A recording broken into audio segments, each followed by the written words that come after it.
Hello.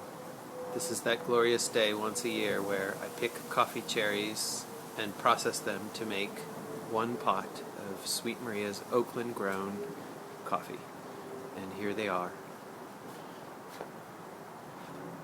Only three coffees at a time. And that means that one of the seeds inside, maybe even both, are not viable. So there you go. There's floaters and the heavy coffee. You can see I've got some underripe. I pretty much strip picked the tree, so over dry coffee, dried on the tree, will float, and but these other ones we'll skim them, and then basically I'm going to pulp them. And pulping is done with a machine. I'm going to do it like this. And Ben wants to see the slimy coffee beans. So this is here's the skins. I guess we could make kisher, but we won't. Here's the coffee, and what I think is going to happen, Ben, is that a lot of these are going to float when we put them in the water. You want to see? Why don't you turn on the water? Can you do it? Okay.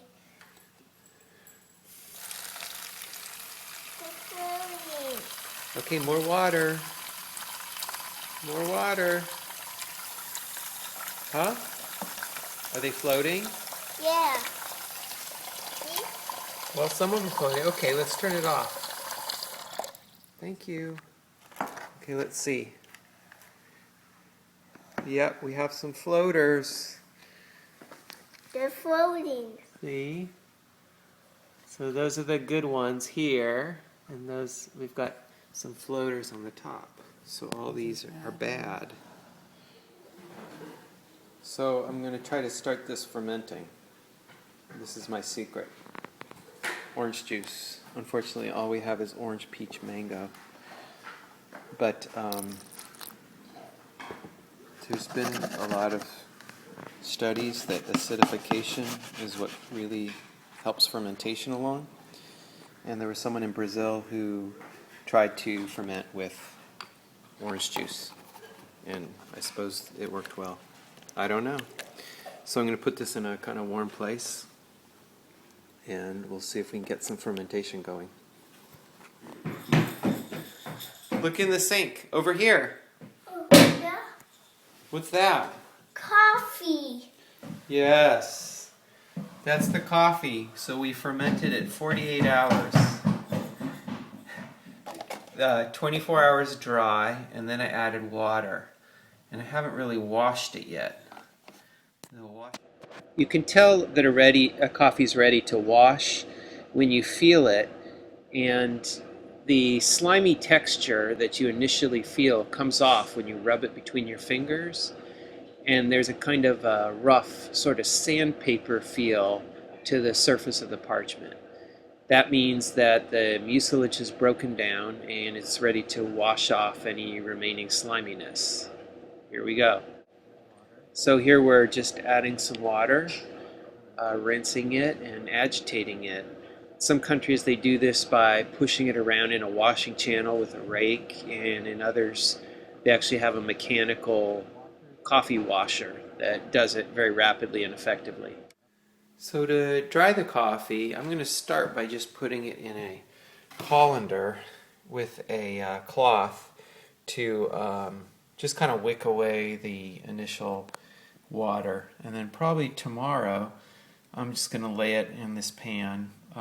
Previous times I've used a dark colored metal pan that gets kind of warm in this window. This is a nice clip where it was taken sideways, so it's all distorted with the iPhone, but we're basically sitting in front of the TV peeling the dried parchment coffee, one coffee bean at a time, which somewhere some producer is getting a really good laugh out of this because they do it in a hauler very rapidly. And this is what the green coffee looked like, kind of rough, and this is the roasted coffee. Okay, so this is the entire crop, 2010. It's 1.5 cups. That's it.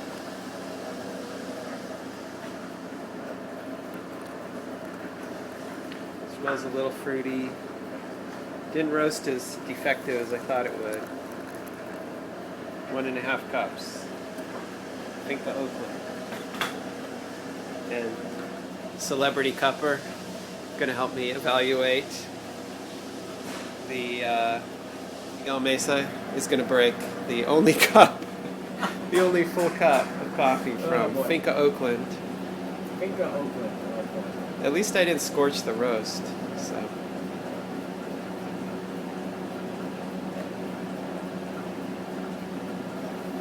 Cardboard with the spice. It's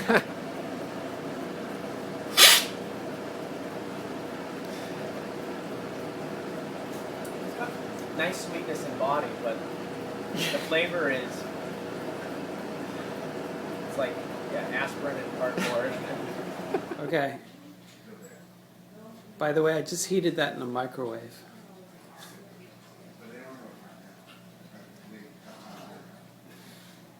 What do you think?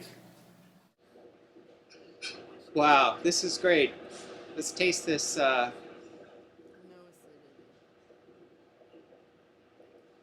it's like Jamaica Blue Mountain. It's delicious.